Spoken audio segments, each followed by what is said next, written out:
Hey guys, Bombbuster72 here again with a knife review. Today's knife is the Schrade SCHF10. The blade is just over 5 1/4 inches long. It has a full tang. It appears to be approximately 1/4 inch thick. It's made out of stainless steel, and the overall length of the knife is just over 10 1/2 inches. The handle is made out of black canvas micarta. Comes with this black nylon sheath that has Velcro for retention. The list price of this knife is about $50, but you can find it for $30 to $35 pretty much all day long. This makes this the least expensive knife of any of the knives that I've tested. So let's get on with those tests, shall we? Let's see how sharp this thing is first, and then we'll get to the chopping. Alright, so we have some parachute cord here. Let's see how sharp the blade is to start out with, and then we'll find out how well it holds its edge. Alright, so it seems very sharp. Got some nice crisp line on that. Let's see how well it handles slicing through leather.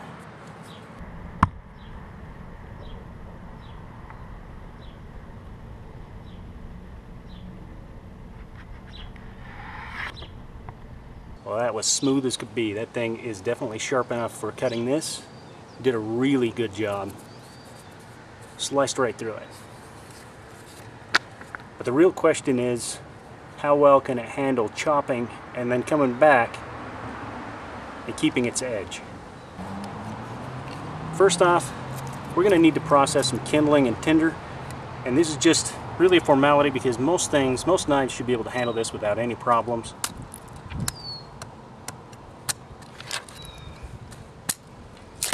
So splitting off some kindling, no issues at all. As far as processing some tinder, I get some really fine wood shavings off of it without any issues.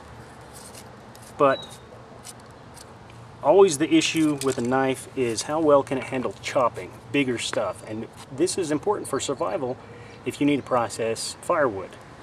So let's check that out. I've got this block, I've got a couple of chops already in it, but we'll see how it does in a new spot here.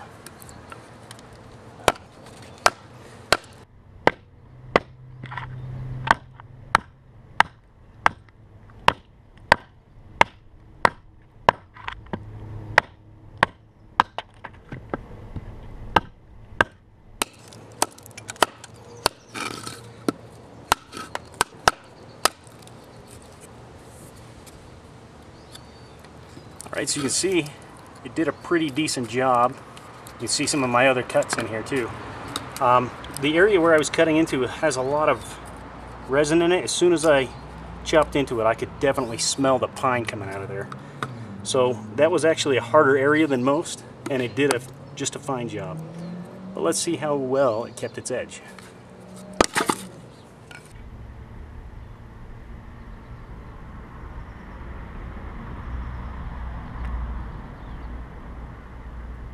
Well, it seemed to hold its edge pretty good. I had to put a little bit more pressure on there, but it held up just fine. I can feel it that it seemed to hold up pretty good. There's no nicks or anything like that in it, which I wouldn't expect. But let's see how well it does with the leather again.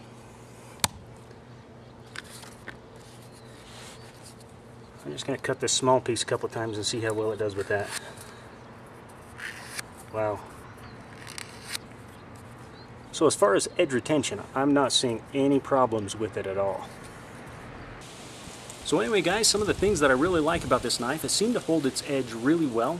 It's got some good heft to it. It's a good heavy knife. I actually really like the texture on this handle.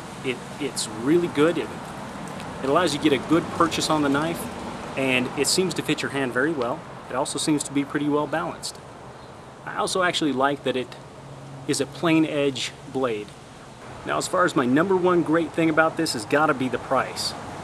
For $50 list, $30 to $35 that you can find it, it is a great value for a knife. As far as some of the bad things, honestly, this thing is pure junk. This sheath is, honestly, I would throw it away. I think that if you're going to buy this knife, spend a little bit of money, buy a decent sheath for it, just make sure that it's going to fit the knife, but really, this thing is pure crap. My overall impression of this knife, this is probably the best value that I've seen so far. This knife really holds up quite well. The edge stays on it really well. It's a great knife, and it's really a great price. So definitely the best value. It's not the best knife that I've seen so far, but for the price, definitely is there.